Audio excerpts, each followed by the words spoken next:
पैदा हुए अभी 3 ही मिनट हुए थे कि सीधा 60 साल की जेल हो गई। और उस काल कोठरी में कोई छोटे मोटे चोर चक्कार नहीं, बल्कि दुनिया के सबसे खूंखार और वहशी मुजरिम बंद थे। ऐसे ऐसे लोग कि जिनके हाथ खून से रंगे थे। कुछ तो ऐसे थे जो बचपन से ही जल्लाद थे, कुछ बिना पलक झपकाए लाशें बिछाने वाले ठंडे दिमाग के कातिल थे, तो कुछ भूत प्रेत और शैतानों को उंगलियों पर नचाने वाले पापी फरिश्ते थे। लेकिन किस्मत का खेल देखो, उन सब ने मुझे ही अपना बच्चा मान लिया और अपने जीवन भर की सीखी हुई सारी काली विद्याएं, चालें और हुनर मेरे दिमाग में कूट कूट कर भर दिए। आज मेरा पहला दिन था जब मैं जेल की सलाखों से बाहर कदम रखने वाला था। तभी एक वफादार बूढ़ा मुलाजिम मेरे पास आया। उसके हाथ में 7 शादियों के दस्तावेज, शादी के अनुबंध और एक जादुई लॉकेट था। उसने मुझसे कहा, अगर तुमने अपनी इन 7 मंगेतरों के लॉकेट इकट्ठा कर लिए तो तुम्हारे ऊपर लगा यह शाप टूट जाएगा और तुम हमेशा के लिए इस कैद से आजाद हो जाओगे। मैंने उन 7 पुराने पड़ चुके पीले कागजों में से पहला लिफाफा खोला। उस पर लिखा था, एल्फ कबीले की लियो रोयान। माना कि यह जानकारी 20 साल पुरानी थी, पर मेरे सामने किसकी भी साथ। आखिर मेरा एक गुरु दुनिया का सबसे बड़ा और खतरनाक हैकर जो था, जिसने न जाने कितने देशों की खुफिया एजेंसियों की वेबसाइटों को घुटनों पर ला दिया था। मैंने चुटकियों में लियो रोयान की पूरी कुंडली निकाल ली। महज 15 मिनट बाद मैं लियो खानदान के आलीशान महल जैसे बंगले के सामने खड़ा था और अंदर जाने ही वाला था। ऐ लड़के, रुक, कहां गुस्सा चला जा रहा है? किससे मिलना है? एक कड़कड़ाती हुई आवाज आई और 2 तगड़े बॉडीगार्ड्स ने मेरा रास्ता रोक लिया। मैंने बहुत ही शांत और बेपरवाह लहजे में कहा, मेरा लियो रोयान के साथ निकाह तय हुआ था। मैं यहां उस रिश्ते को तोड़ने और अपनी आजादी का लॉकेट वापस लेने आया हूं। दरअसल बूढ़े चिन ने मुझसे कहा था कि चाहे शादी करो या ना करो, बस वो लॉकेट वापस मिल जाना चाहिए ताकि मेरा शाप खत्म हो सके। और भाई, शादी का झंझट पालता कौन? बहुत सिरदर्दी है, इसलिए मैंने सोचा कि सीधा जाकर रिश्ता ही खत्म कर देता हूं। मेरी बात सुनते ही उन दोनों बॉडीगार्ड्स के चेहरे पर एक अजीब सी चमक आई और फिर वो अपनी हंसी नहीं रोक पाए। वो पेट पकड़ पकड़ कर हंसने लगे। क्या कहा बे, तेरा हमारी मालकिन के साथ रिश्ता तय हुआ है और तू यहां रिश्ता तोड़ने आया है? तुझे रत्ती भर भी अंदाजा है कि हमारी मालकिन आखिर चीज क्या है? क्या औकात है उनकी? मैंने थोड़ी देर सोचा और फिर बड़ी मासूमियत से कहा, थोड़ा बहुत जानता हूं, पर ज्यादा नहीं। ये सुनते ही उन बॉडीगार्ड्स ने मुझे ऐसे देखा जैसे दुनिया का सबसे बड़ा बेवकूफ उनके सामने खड़ा हो। वो दोनों मुझे इस तरह घूर रहे थे जैसे उनके सामने दुनिया का सबसे बड़ा नमूना खड़ा हो। उनमें से एक ने हंसते हुए कहा, अबे ओए, तुझे कुछ नहीं पता ना? चल, मैं तेरी ज्ञान की गंगा बढ़ाता हूं। हमारी लियो साहिबा एल्फ यूनिवर्सिटी की सबसे खूबसूरत कयामत है। पूरे कॉलेज की धड़कन है वो, और हमारे मालिक की तो वो जान है, आंखों का तारा है। अब जरा अपनी शक्ल आईने में देख और खुद से पूछ, क्या तेरे जैसा ऐरा गैरा नत्थु खैरा हमारी पलकों पर बिठाकर रखी गई राजकुमारी के पैरों की धूल के बराबर भी है? मैंने बस अपने कंधे उचकाए। सच कहूं तो मेरे पास इन 2-2 कौड़ी के नौकरों की बकवास सुनने का टाइम नहीं था। मैंने कहा, भाई, तुम्हारी ये बातें मेरे लिए बिल्कुल बेकार हैं, क्योंकि मैं यहाँ लाइन मारने नहीं बल्कि रिश्ता तोड़ने आया हूँ। साला लातों के भूत बातों से नहीं मानेंगे, बहुत चर्बी चढ़ी है तुझ पर। दोनों गार्ड्स ने गुस्से में गेट की तरफ इशारा किया। सीधे पैर निकल ले यहां से, वरना जब हम अपनी औकात पर आएंगे तो तू कहीं मुंह दिखाने लायक नहीं बचेगा। मैंने बस अपना सिर हिलाया। अरे यार, इन कीड़ों मकोड़ों के मुंह कौन लगे? और मैं सीधे लियो खानदान के आलीशान बंगले की तरफ बढ़ने लगा। मेरा यह एटीट्यूड देखकर दोनों गार्ड्स का पारा 7वें आसमान पर पहुंच गया। वो मुझे दबोचने के लिए आगे बढ़े ही थे कि तभी गेट पर एक चमचमाती हुई रोल्स रॉयस आकर रुकी। गाड़ी का दरवाजा खुला और उसमें से पारंपरिक चीनी सूट पहने एक बुजुर्ग बाहर निकले। ये कोई और नहीं बल्कि खुद लियो खानदान के सबसे बड़े मुखिया लियो गोंगमीन थे। उन्हें देखकर दोनों गार्ड्स की सिट्टी पिट्टी गुम हो गई। उनके हाथ पैर कांपने लगे। उन्हें डर था कि अगर मुझ जैसे सिरफिरे लड़के ने उनके बड़े मालिक के सामने कोई तमाशा खड़ा कर दिया तो आज उनकी नौकरी के साथ साथ उनकी खाल भी खिंच जाएगी। बूढ़े लियो ने अपनी त्योरियां चढ़ाई और कड़क आवाज में पूछा, यहाँ क्या तमाशा चल रहा है? एक गार्ड हांफते हुए फौरन सफाई देने लगा। मालिक, ये पागल लड़का कह रहा है कि इसका हमारी बड़ी साहिबा के साथ कोई रिश्ता तय हुआ है। हम बस इसे धक्के मारकर बाहर निकालने ही वाले थे। इतना कहकर वह गार्ड मुझे दोबारा डांटने के लिए आगे बढ़ा। रुको, लियो गोंगमीन की आवाज गूंजी। उनके चेहरे पर अचानक हैरानी और गहरी उत्सुकता के भाव आ गए। उन्होंने गार्ड को झटके से रोका और लगभग दौड़ते हुए मेरे पास आए। उन्होंने मुझे ऊपर से नीचे तक देखा और पूछा, तुम्हारा नाम ये फेंक है? मैंने हल्के से सिर हिलाया और कहा, हाँ, पर आप मुझे कैसे जानते हैं? ये सुनते ही बूढ़े लियो के सब्र का बांध टूट गया। उन्होंने बेहद भावुक होकर कांपते हाथों से मेरा हाथ थाम लिया। उनकी आंखों में पुरानी यादें और मेरे लिए एक गहरा सम्मान तैराया। वो गदगद होकर बोले, बेटा ये फेंक। सालों पहले तुम्हारे गुरु ने मेरी जान बचाई थी। उसी एहसान के बदले मैंने और उन्होंने मिलकर तुम्हारा और मेरी पोती रोयान का बचपन में ही रिश्ता तय कर दिया था। आज तुम आ गए। रुको, मैं अभी इसी वक्त तुम दोनों की मुलाकात का इंतजाम करवाता हूं। मैंने बात को संभालने की कोशिश की। देखिए दादाजी, दरअसल मैं मैं उन्हें बताने ही वाला था कि मैं यहाँ शादी करने नहीं, बल्कि इस बकवास शादी के कॉन्ट्रैक्ट को कैंसिल करने आया हूं। लेकिन उन्होंने मेरी बात बीच में ही काट दी। बेटा, ये फेंक, तुम बिल्कुल चिंता मत करो। मेरी पोती पूरे जिनलिंग शहर की सबसे खूबसूरत परी है। तुम पहले अंदर चलो, आराम से बैठो, मैं अभी फोन करके उसे घर बुलाता हूं। इतना कहकर उन्होंने नौकरों को आवाज लगाई कि वो मुझे पूरे सम्मान के साथ अंदर लेकर जाएं। अब उनके इस अपनेपन और इमोशन के आगे मैं कुछ बोल नहीं पाया। मैंने सोचा, चलो कोई नहीं, अब जब वो लड़की आएगी तभी उसके हाथ में ये पुराना कागज थमाकर सीधे मना कर दूंगा। वहां खड़े दोनों गार्ड्स इस पूरे नजारे को फटी आंखों से देख रहे थे। जो लड़का अभी उनके लिए एक भिखारी जैसा था, वो अचानक उनके मालिक का दामाद बनने जा रहा था। डर और सदमे के मारे उन दोनों ने थूक गटकते हुए एक दूसरे की तरफ देखा, जैसे सोच रहे हो अब हमारी नौकरी तो गई। उन दोनों गार्ड्स के हलक में जैसे उनका कलेजा ही आ गया था। वो मन ही मन कुड़ रहे थे और जल भुनकर राख हो रहे थे। साला, इस लौंडे के पूरे बदन के कपड़े मिलाकर भी 100 रुपए के नहीं है, और ये हमारी इतनी बड़ी मालकिन का मंगेतर निकला। किस्मत हो तो ऐसी। साले ने अपनी आने वाली 10 पीढ़ियों का इंतजाम एक झटके में कर लिया। खैर, मैं अंदर जाकर आराम से सोफे पर बैठ गया। अभी कुछ ही मिनट बीते थे कि अचानक हॉल का दरवाजा झटके से खुला और ल्यू रोयान गुस्से में पैर पटकती हुई लिविंग रूम में दाखिल हुई। ऐसा लग रहा था जैसे कोई बारूद का ढेर चला आ रहा हो। उसे देखते ही बूढ़े ल्यू की बाँछें खिल गईं। वो खुशी से लगभग चहकते हुए बोले, रुयान बेटा, तुम बिल्कुल सही वक्त पर आई हो। आओ, मैं तुम्हें तुम्हारी जिंदगी के सबसे खास इंसान से मिलवाता हूं। लेकिन रुयान ने अपनी नाक से कोड़ ली और गुस्से में मुंह बनाकर सीधे चिल्लाई, दादाजी, मुझे किसी से नहीं मिलना। मैं इस शादी के सख्त खिलाफ हूं और मैं यह निकाह बिल्कुल नहीं करूंगी। बूढ़े ल्यू ने उसे समझाने की कोशिश की। रुयान, मेरी बच्ची बात को समझो। ये फेंक के गुरु ने पूरे ल्यू खानदान पर वो एहसान किया है जिसे हम 7 जन्मों तक नहीं चुका सकते। हम इतने एहसान फरामोश नहीं हो सकते कि आज वक्त आने पर अपनी बात से मुकर जाएं। रुयान ने मेरी तरफ एक ऐसी हिकारत भरी और तीखी नजर डाली मानो मैं कोई सड़क पर पड़ा कचरा हूं। उसने चिढ़कर कहा, दादाजी, एहसान चुकाने के और भी 1000 तरीके होते हैं। आप उन्हें पैसे दे दीजिए, जायदाद दे दीजिए, पर उनके एहसान के बदले मेरी जिंदगी की बलि क्यों चढ़ाई जा रही है? मैं कोई भेड़ बकरी हूं क्या? ल्यू गोंगमीन ने मुस्कुराते हुए बड़े प्यार से कहा, रुयान, तुम ये फेंक को जानती नहीं हो। ये बहुत ही होनहार और असाधारण नौजवान है। तुम इसके साथ हमेशा खुश रहोगी। होनहार? रुयान की बड़ी बड़ी खूबसूरत आंखें गुस्से और अचरज से और बड़ी हो गईं। उसने मुझे ऊपर से नीचे तक देखा। शायद मेरे साधारण से हुलिये को देखकर उसे अपनी एल्फ यूनिवर्सिटी के अमीर जादों की याद आ रही होगी। वह तंज कसते हुए बोली, दादाजी, आपकी होनहार की परिभाषा कुछ ज्यादा ही अजीब नहीं है? मैं इसका दिल नहीं तोड़ना चाहती, पर सच कहूं तो इसके जैसे लड़के हमारे कॉलेज के बाहर लाइन लगाकर खड़े रहते हैं। अगर मैं एक लाठी हवा में घुमाऊं तो इसके जैसे 10 छपरी लड़के आकर गिरेंगे। तभी माहौल का फायदा उठाने के लिए रुयान के पिता लियू झेंगुआ भी बहती गंगा में हाथ धोने आ गए।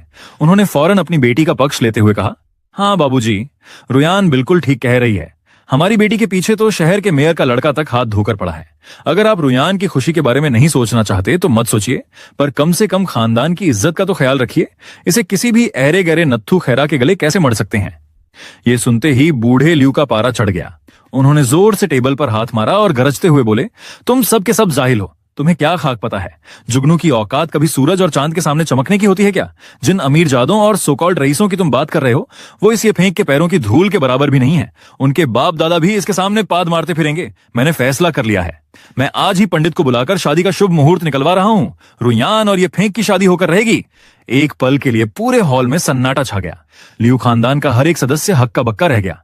किसी ने सपने में भी नहीं सोचा था कि बूढ़े ल्यू इस मामूली से दिखने वाले लड़के के लिए अपने ही परिवार के खिलाफ इस हद तक चले जाएंगे। रुयान गुस्से से तमतमा उठी।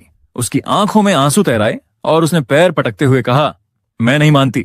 चाहे जो हो जाए, मैं इस भिखारी से शादी कभी नहीं करूंगी। माहौल में ड्रामा अपने चरम पर था। बाप बेटी रो रहे थे, दादाजी अपनी जिद पर अड़े थे, और मैं वहां बैठकर आराम से चाय की चुस्कियां ले रहा था, जैसे कोई थिएटर में बैठकर मुफ्त का नाटक देख रहा हो।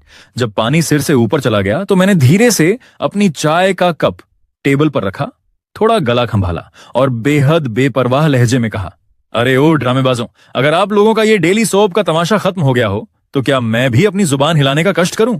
जरा मेरी बात भी सुन लो। मेरी ये बात सुनते ही वहां ऐसा सन्नाटा छा गया मानो किसी ने चलते थिएटर का प्लग ही निकाल दिया हो। सबके सब अपनी फटी आंखें फाड़े मुझे ऐसे देखने लगे जैसे मैंने कोई गुनाह कर दिया हो। अब उनकी इस नासमझी पर मुझे अंदर ही अंदर हंसी आ रही थी। अरे भाई, ल्यू खानदान की इकलौती लाडली, जिसका हुस्न और फिगर देखकर अच्छे अच्छे पानी भरे, जो करोड़ों की जायदाद की मालकिन हो, ऐसी लॉटरी सामने खड़ी थी और मैं उसे लात मार रहा था। इन बेचारों का छोटा सा दिमाग भला यह महाविज्ञान कैसे समझ पाता। मैंने बहुत ही शांति से अपनी जेब से वो पीला पड़ चुका शादी का कागज निकाला और टेबल पर फैला दिया। मैंने बूढ़े लियू की तरफ देखा और कहा, दादाजी, आप लोग खामखां अपना बीपी बढ़ा रहे हैं। आप लोगों को बहुत बड़ी गलतफहमी हुई है। मैं यहाँ सेहरा बांधकर बारात लाने नहीं आया हूँ, बल्कि मैं तो इस रिश्ते को यहीं दफन करने यानी शादी तोड़ने आया हूँ। मैंने अपनी बात जारी रखते हुए कहा, चूंकि अब इस कागज की कोई कीमत नहीं बची है, इसलिए जो लॉकेट मेरे गुरु ने आपको दिया था वो मुझे वापस कर दीजिए ताकि मैं अपना रास्ता नापूं। लॉकेट? तो तुझे यह पत्थर का टुकड़ा चाहिए? रुयान ने तुच्छता से मेरी तरफ देखा। उसने बिना किसी झिझक के अपनी डीप टी शर्ट के अंदर से वो चमकीला लॉकेट निकाला और मेरी तरफ ऐसे उछाला जैसे किसी भिखारी को सिक्का फेंकते हैं। वह घमंड में चूर होकर बोली, ये ले तेरा लॉकेट, पर एक बात कान खोलकर सुन ले, आज के बाद अगर तू मेरे आसपास भी मंडराता हुआ दिखा तो मुझसे बुरा कोई नहीं होगा। मैंने हवा में ही उस लॉकेट को लपकने के लिए हाथ बढ़ाया और कहा, डील पक्की। मुझे भी तुम जैसी नखरेबाज लड़कियों में कोई दिलचस्पी बिल्कुल नहीं। ये शादी टूट नहीं सकती। अभी मेरा हाथ लॉकेट तक पहुंचता उससे पहले ही बूढ़े लियू ने चीते जैसी फुर्ती दिखाकर उसे बीच में ही झपट लिया। वो हांफते हुए मुझसे बोले, बेटा ये फेंक, रुयान की बातों का बुरा मत मानो। सालों पहले जब तुम दोनों पैदा हुए थे तब एक बहुत बड़े सिद्ध महात्मा ने तुम्हारी कुंडलियां मिलाई थीं। तुम दोनों की जोड़ी स्वर्ग में बनी है। तुम एक दूसरे के बिना अधूरे हो। यह सुनकर रुयान का पारा फिर चढ़ गया। उसने छिड़कर कहा, दादाजी, मैं इन ढोंगी बाबाओं और ज्योतिषियों की बकवास पर रत्ती भर भी भरोसा नहीं करती। मेरी जिंदगी का फैसला कोई और नहीं बल्कि मैं खुद करूंगी। चुप रहो, बूढ़े लियू ने जोर से डांट लगाई। इस घर का मुखिया मैं हूं और यहां वही होगा जो मैं चाहूंगा। मैंने कह दिया ना कि शादी होगी तो बस होगी। मैं जल्द ही तुम दोनों की शादी की तारीख पक्की कर रहा हूं। अब वहां खड़े बाकी घर वालों के तो तोते उड़ गए। उन्हें समझ नहीं आ रहा था कि बूढ़े लियू को इस साधारण से लड़के में ऐसा कौन सा कोहिनूर दिख गया है जो वो अपनी सगी पोती को जबरदस्ती उसके गले मरने पर तुले हैं। मैं भी मन ही मन सिर पकड़कर बैठ गया। अरे यार, ये अमीर लोग भी कितने अजीब होते हैं। कोई गरीब रिश्ता जोड़ने के लिए भीख मांगता है और यहां मैं रिश्ता तोड़ाने आया हूं तो ये लोग मुझे दामाद बनाने के लिए पीछे पड़े हैं। शादी कैंसिल करना इतना सिरदर्दी का काम होगा, यह मैंने नहीं सोचा था। मैं अभी इस झंझट से निकलने का कोई नया बहाना सोच ही रहा था कि अचानक एक खौफनाक मंजर सामने आया। बूढ़े लियू का चेहरा अचानक एकदम सफेद पड़ गया। उन्होंने अपनी छाती को कसकर पकड़ा और अगले ही पल उनके मुंह से खून का एक तेज फव्वारा छूटा। वो बिना कोई संभलने का मौका पाए सीधे फर्श पर गिर पड़े और उनका पूरा शरीर बुरी तरह से ऐंठने लगा, जैसे उन्हें कोई बहुत भयानक दौरा पड़ा हो। दादाजी! रुयान एक चीख मारकर उनके पास दौड़ी। पूरे लियू विला में मानो भूकंप आ गया। नौकर चाकर और घरवाले बदहवास होकर इधर उधर भागने लगे। रुयान के पिता लियू झेंगुआ ने किसी तरह अपने पिता को उठाकर सोफे पर लिटाया और पागलों की तरह चिल्लाए, कोई जल्दी जाओ, फौरन बाई कबीले के चमत्कारी हकीम गॉड डॉक्टर को बुलाकर लाओ, जल्दी करो। मुश्किल से 7-8 मिनट बीते होंगे कि एक बुजुर्ग शख्स हाथ में एक पुराना सा मेडिकल बॉक्स लिए तेजी से हॉल के अंदर दाखिल हुए। ये कोई और नहीं बल्कि उस इलाके के सबसे मशहूर और नामी डॉक्टर बै गुआंगहुआ थे, जिन्हें लोग भगवान का रूप मानते थे। लियू झेंगुआ रोते हुए उनके पैरों में गिरने को हो गए। हकीम साहब, देखिए पिताजी को क्या हो गया। उन्होंने अचानक खून की उल्टी की और बेहोश हो गए। उनके लक्षण बिल्कुल पिछली बार जैसे ही हैं। उनका पूरा शरीर कांप रहा है। प्लीज उन्हें बचा लीजिए। डॉक्टर साहब ने बिना कोई वक्त गंवाए सीधे बूढ़े लियू के पास जाकर उनकी कलाई थाम ली और उनकी नब्ज टटोलने लगे। उन्हें देखकर बाकी घरवालों के चेहरों पर थोड़ी तसल्ली आई। आखिर आते भी क्यों ना, डॉक्टर बै का नाम ही काफी था। पिछली बार भी जब बूढ़े लियू को ऐसा ही दौरा पड़ा था तो शहर के सबसे बड़े मल्टी स्पेशलिटी अस्पताल के डॉक्टरों ने हाथ खड़े कर दिए थे और कह दिया था कि अब सिर्फ दुआ ही इन्हें बचा सकती है। तब इसी डॉक्टर ने अपनी चमत्कारी सुइयों के दम पर उन्हें मौत के मुंह से बाहर निकाला था। कुछ ही सेकंड में डॉक्टर बै की भौहें तन गईं। उन्होंने गंभीर आवाज में कहा, इनकी नब्ज बहुत अजीब और उल्टी दिशा में चल रही है। प्राण दांव पर हैं। मुझे तुरंत सुइयां लगानी होंगी। इतना कहकर उन्होंने फुर्ती से अपना बॉक्स खोला और फिर जो हुआ वो आम इंसानों की समझ से बाहर था। डॉक्टर साहब के हाथ इतनी बिजली की रफ्तार से चलने लगे कि वहां खड़े लोगों की आंखें चौंधिया गईं। देखते ही देखते उन्होंने बूढ़े लियू के शरीर के सबसे संवेदनशील पॉइंट्स पर एक के बाद एक कई चमकीली चांदी की सुइयां चुभो दी।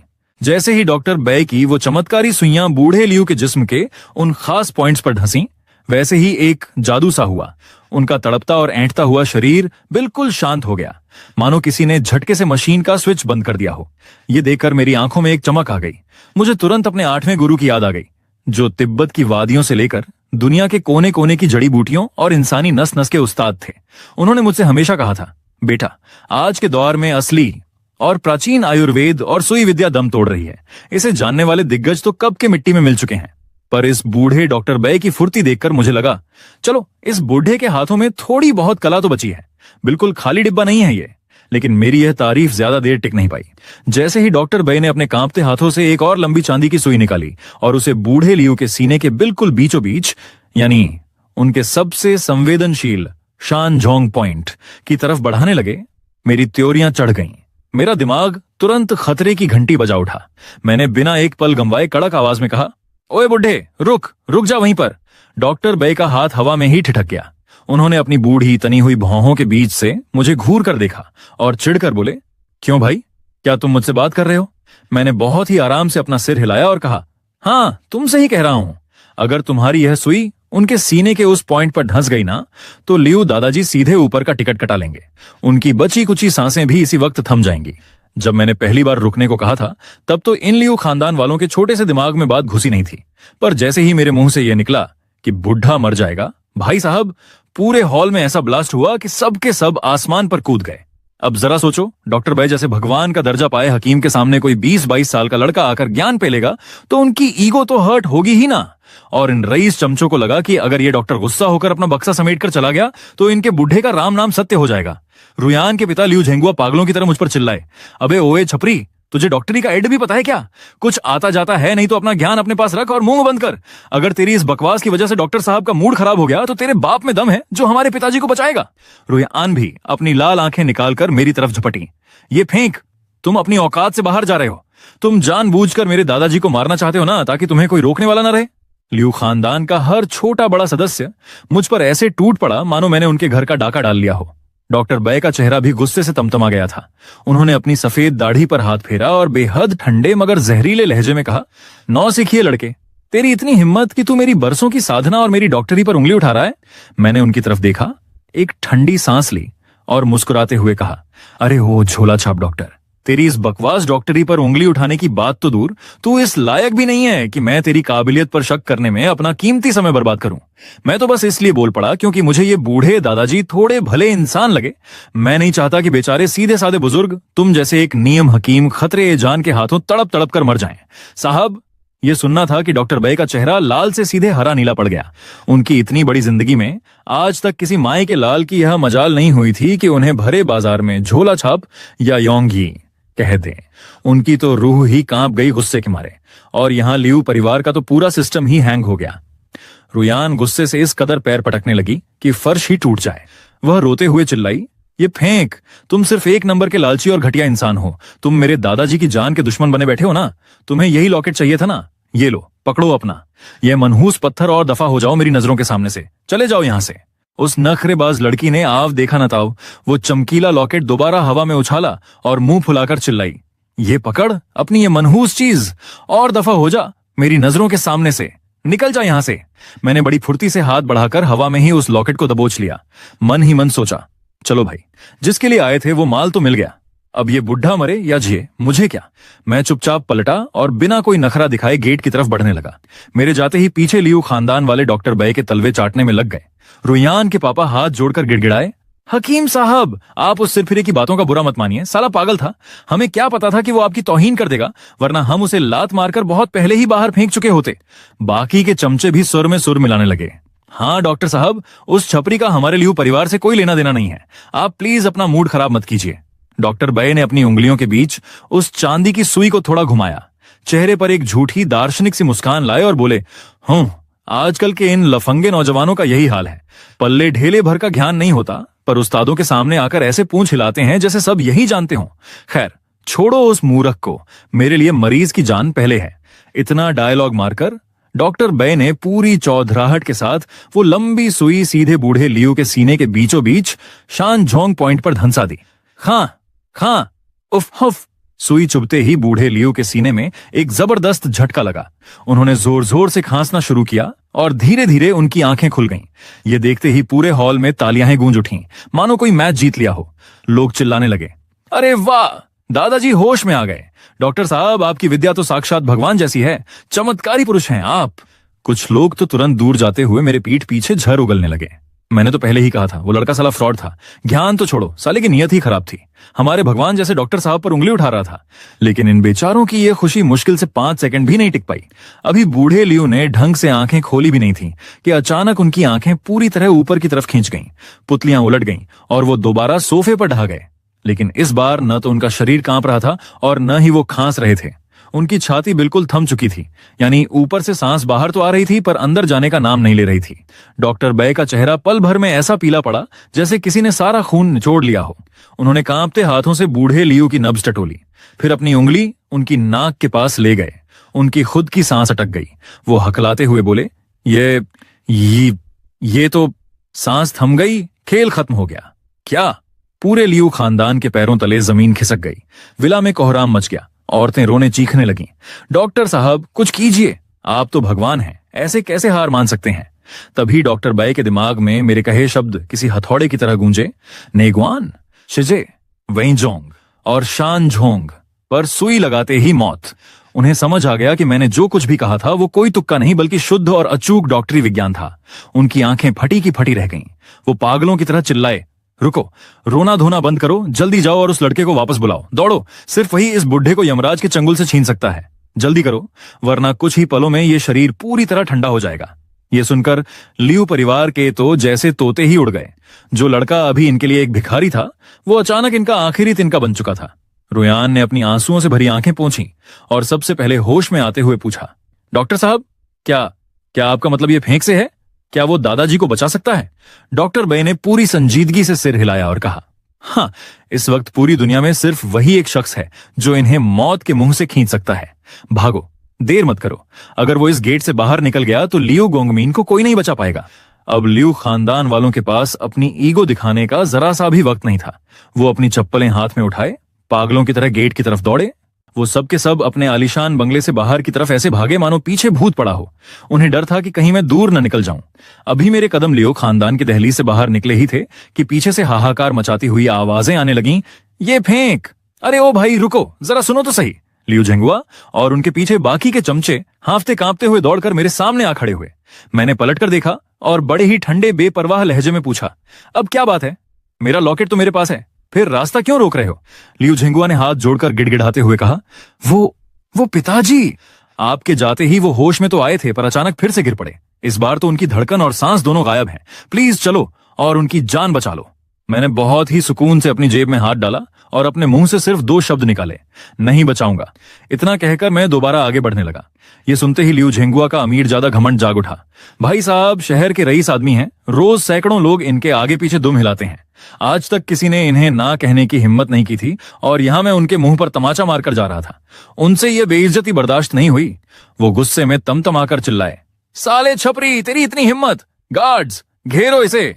आज चाहे जो हो जाए, अगर ये सीधे पैर नहीं चलेगा तो इसे बांधकर घसीटते हुए अंदर लेकर जाओ। अभी वो गुंडागर्दी पर उतरने ही वाले थे कि पीछे से भागती हुई लियो रोयान वहां पहुंच गई। उसने अपने बाप को डांटते हुए कहा, पापा, दिमाग खराब हो गया है क्या आपका? किसी से अपनी जान की भीख ऐसे मांगी जाती है? इतना कहकर रुयान ने अपनी ऊंची हील्स की परवाह किए बिना दौड़कर मेरा रास्ता रोका।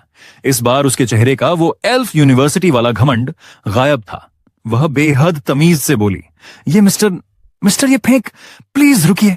मैंने उसकी तरफ देखा भी नहीं और कहा, दिल में इज्जत नहीं तो मेरी सुई में दवा नहीं, निकलो यहां से। रुयान ने अपनी बेइज्जती का कड़वा घूंट भरा, अपने गुलाबी होंठों को दांतों तले दबाया और मेरे सामने 90 डिग्री पर झुककर रोती हुई आवाज में बोली, मिस्टर ये फेंक, अगर मेरे परिवार की अज्ञानता और बदतमीजी से आपको ठेस पहुंची है तो मैं लियो रोयान पूरे दिल से आपसे माफी मांगती हूं। प्लीज मेरे दादाजी को छोड़कर मत जाइए। मैंने फिर भी कोई जवाब नहीं दिया। दरअसल जेल से बाहर आते वक्त मेरे 8वें गुरु, जो शुआनहू संप्रदाय के आखिरी खलीफा थे, उन्होंने मेरा हाथ थाम कर कहा था, बेटा तूने मेरी पूरी विद्या सीख ली है, अब तू इस दुनिया का मसीहा है। लोगों का इलाज मुफ्त में कर देना मंजूर है, लेकिन अपनी कला को इतना सस्ता मत बनाना कि कोई 2 कौड़ी का रईस उसे अपने पैसों की धौंस दिखाए। यहां लियो झेंगुआ को भी समझ आ गया था कि अगर इस वक्त अपनी अकड़ नहीं छोड़ी तो आज वो अनाथ हो जाएंगे। उनका सारा रईसी का भूत एक झटके में उतर गया। वो धड़ाम से मेरे पैरों में गिर पड़े और घुटनों के बल बैठकर रोने लगे। मिस्टर ये फेंक, मैं अंधा था, मूर्ख था। अपनी इस बदतमीजी के लिए मैं आपसे हाथ जोड़कर माफी मांगता हूं। मेरे बूढ़े बाप को बचा लीजिए। उनके घुटने टेकते ही मेरे चेहरे के भाव थोड़े ढीले पड़े। हालांकि मैंने उनसे एक शब्द भी नहीं कहा, पर मेरे कदम खुद ब खुद वापस लियू विला की तरफ मुड़ गए। जब मैं दोबारा बूढ़े लियू के बेडरूम में दाखिल हुआ तो वहां खड़े महान डॉक्टर बै गुआंगहुआ ने दोनों हाथ जोड़कर मुझे ऐसे प्रणाम किया जैसे कोई चेला अपने गुरु को करता है।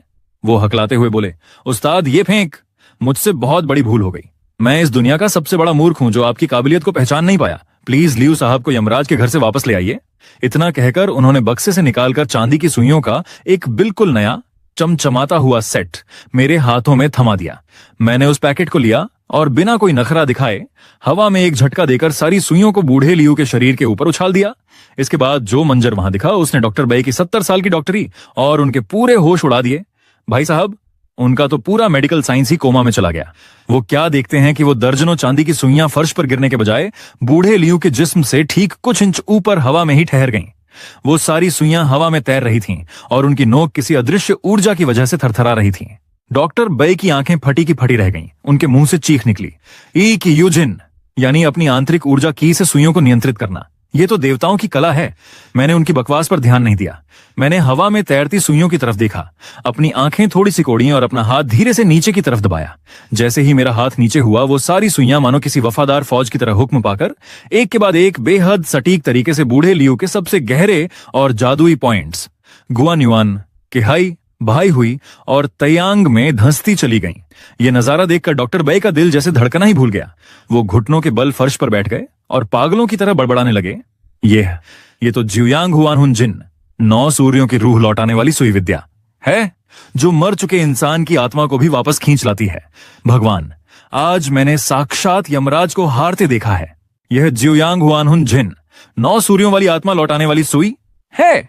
डॉक्टर बै इस तरह बुदबुदा रहे थे जैसे उन पर कोई रूहानी साया पड़ गया हो।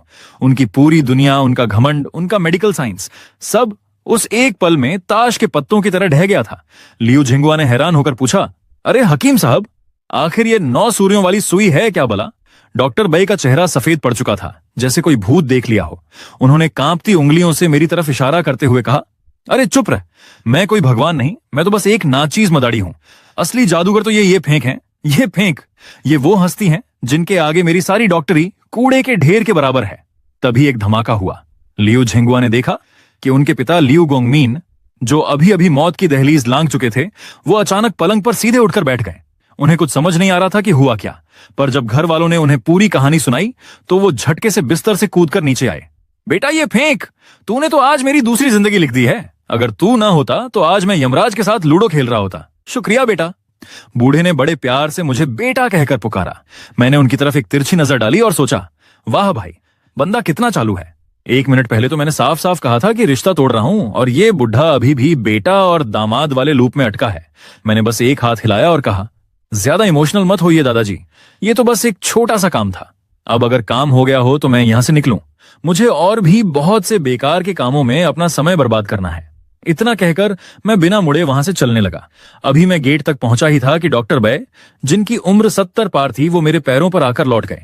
गुरुजी, उस्ताद, मुझे अपना चेला बना लीजिए। इस विद्या को सीखने के लिए मैं अपनी पूरी जिंदगी कुर्बान करने को तैयार हूं। मैंने अपनी ठंडी नजरों से उन्हें देखा और कहा, तू मेरा चेला? भाई, तू अभी उस लेवल तक नहीं पहुंचा है कि मेरा जूता भी उठा सके। औकात से बाहर की बात मत कर। और मैं फिर आगे बढ़ गया। पर भाई साहब, यहां तो जैसे चिपकू गैंग का मेला लगा था। 2 कदम चला ही था कि अचानक एक और साया मेरे सामने आकर खड़ा हो गया। इस बार लियू गोंगमीन, जो कुछ देर पहले मौत से लड़ रहे थे, वो पूरे जोश में मेरे रास्ते में दीवार बनकर खड़े थे। दामाद जी, कहां चल दिए? अभी तो शादी की मिठाई खानी बाकी है। मैंने सिर पकड़ लिया। ओह तेरी की, ये बुढ़ा तो एकदम बेशर्म निकला। अभी 2 मिनट पहले यमराज से वापस आया है और अभी भी शादी की रट लगाए बैठा है। बूढ़े ने मेरा हाथ ऐसे जकड़ा जैसे कोई खजाना हाथ लग गया हो। सुनो दामाद जी, सच बताऊं तो जो लॉकेट तुमने उस दिन लिया था वो असली नहीं था, वो नकली था। यकीन नहीं होता तो अपनी दूसरी वाली टुकड़ी निकाल कर देख, वो आपस में कभी फिट ही नहीं होगी। मैं ठिठक गया। मैंने जेब से वो दोनों लॉकेट निकाले और उन्हें जोड़ने की कोशिश की। अजीब बात है, दोनों का साइज, दोनों की बनावट कहीं से मेल ही नहीं खा रहे थे। मुझे समझ आया कि इस बुढ़े ने मुझे अपनी बातों के जाल में फंसाकर असली लॉकेट कहीं और ही छुपा दिया है। मैं गुस्से में तमा उठा। क्या ड्रामा है ये? वो असली लॉकेट कहां है? निकाल उसे, वरना देख लेना।